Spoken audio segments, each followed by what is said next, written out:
Hi everyone. So, in this course, this first course on linear algebra, you might have observed whatever examples you are seeing,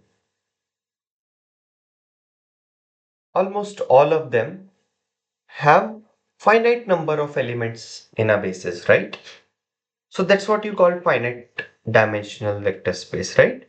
So I hope let's begin with some recalling a few things. Recall.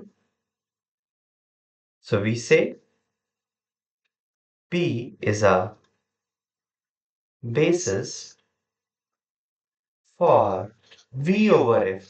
F is some field, V is a vector space over F if number one, span of B is nothing but V, and number two, what is span of B? Collection of all possible linear combinations in B.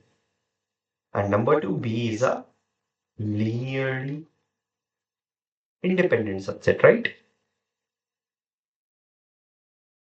No. And what you say is this dimension of V you call, what is that by definition it is the cardinality of B. And Professor Vivek has proved that if you take any other basis of a given vector space, this number does not depends upon what? This number does not depends upon the basis. So any basis will have same number of elements. Okay, with this in mind, so my goal is to give you at least, one example where your basis, if you have a basis, it cannot be a finite set, meaning that space is not finite dimensional, right? Dimension is not finite. So in order to do that, let me first give you some different example, okay? Just to have a remark, F the field, if my spelling is incorrect, please correct it, is very important. Let me tell you why. So for example, you take complex numbers, okay? And say if you take R. So what you can do is you can write V as A plus iota B, where A comma B belongs to R, right? So if you see this is span of 1 comma iota, correct? So this implies dimension of V is what? 2. You can see this is linearly independent, right? These two vectors. So alpha into 1 plus beta into iota. If you have 0, 0 means 0 plus 0 iota, then you know alpha has to be 0 and beta also has to be 0. But if I change the field, for example, this is first, if I take this same, but I change my field to be complex numbers, okay? So again, what it will be this? A plus iota b. A plus iota b is a complex number. These are complex number. Field is now of complex numbers, meaning you can take this A plus iota b common and you can just write it as span of this. Now your scalars are complex numbers. Above, your scalars were real numbers. So you see, a vector space, it's, from the definition, it's not just alone this set V. This field is also very important because it helps me to write it as span of something. So what you observe here is dimension of C over C is 1. But here in the above example, dimension of C over R is 2, right? So field is very important. Point 1, I just want you guys to observe. Now let us recall some definitions from your calculus 1 course. And if you don't know, now understand. You know this natural numbers x such that x is bigger than equal to 1. So just a second. Hello?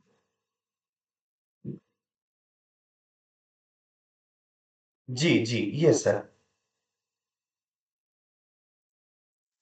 Sure हाँ जी sir ठीक हाँ जी हाँ जी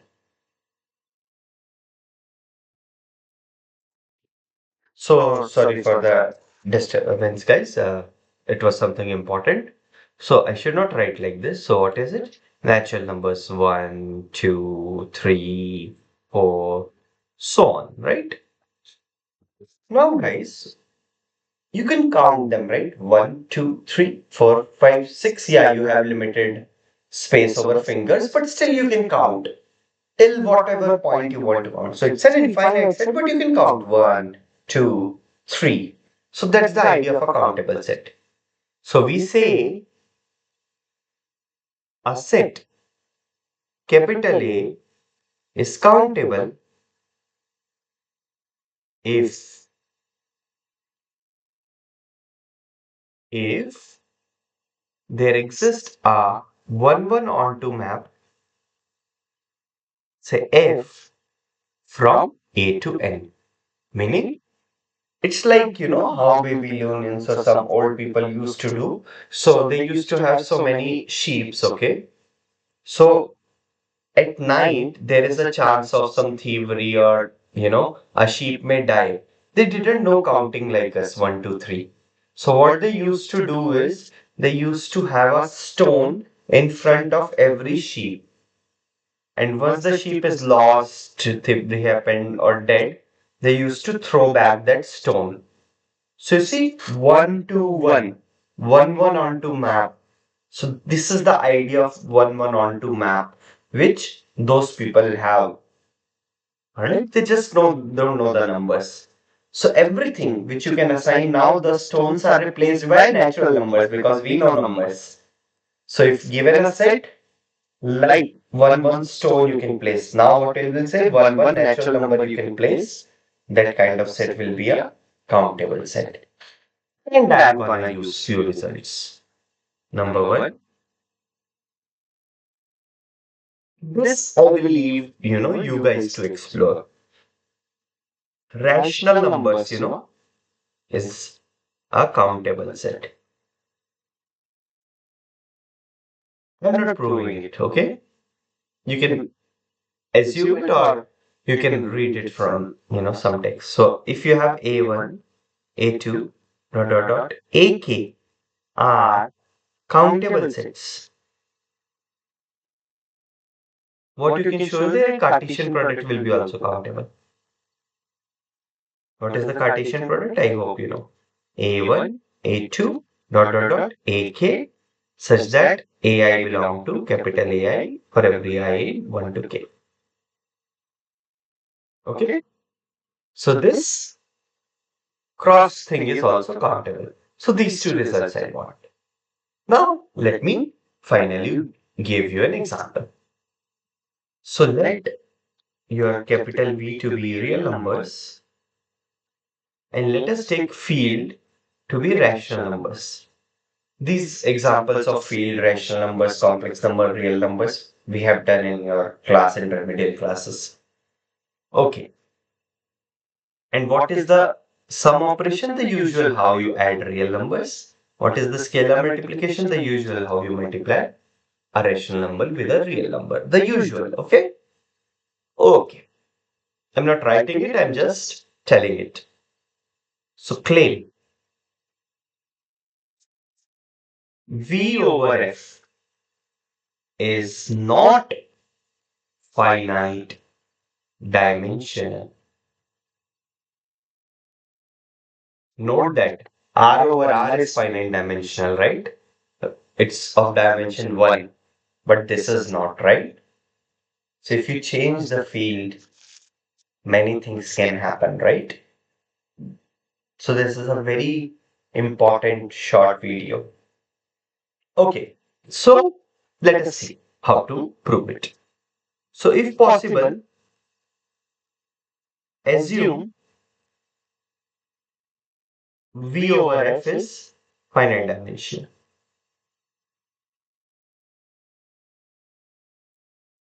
What this means, guys, this implies there exists a basis, right? There exists x1, x2, say some k, say it is of dimension k in V such that span of what? x1, x2, xk is equals to your vector space R, and x1, x2, xk are linearly independent. Note that it's not real numbers. Field is rational number. You cannot say, oh, 2 will always depend on 1. So linearly independent over Q, over the rational numbers in R over Q, right? That's what you have. Now what this means, guys? This means real numbers you can write like this. So it is what? Some Q1, X1 linear combinations, right? Q2, X2 plus QKXK, where this QI belongs in Q for every I in 1, 2 up to K, right? So if you see what this says, note 1, LHS. What is LHS, guys? LHS. LHS is real numbers, right? You can show that these are uncountable. You cannot count them. Again, I'm assuming these things you know. If you don't know, you can separately ask with me. I can explain you guys. And note that RHS, Xi's are fixed, na? So it's amount to taking rational numbers from Q. How many times? So cardinality of RHS is same as the cardinality of Q cross Q, right? Of course, it's infinity, but right? So, sorry, this is why people are disturbing a lot. Oh, I'm sorry. So, what happened? What is happening here? My God, sometimes I really got annoyed. So much disturbances while recording a video. Okay, so what it shows this, and note that by above result, rational number is countable, and if you take countable sets and finitely many of them and their cross product, that is also countable. So how many times? K times. So by above, RHS is countable. Well, one side you can count, another you cannot count. That's a contradiction. So what is uncountable? By the way, a set which you cannot count, which cannot be have a 1 1 onto map. So there is no 1 1 onto map between R and natural number you can prove. Okay. So that's all. So since we are saying finite dimensional vector spaces. So at least one example, you guys should have in mind, you know. So that's why, Professor Vivek suggested me to have this video. Okay, guys. Thank you so much.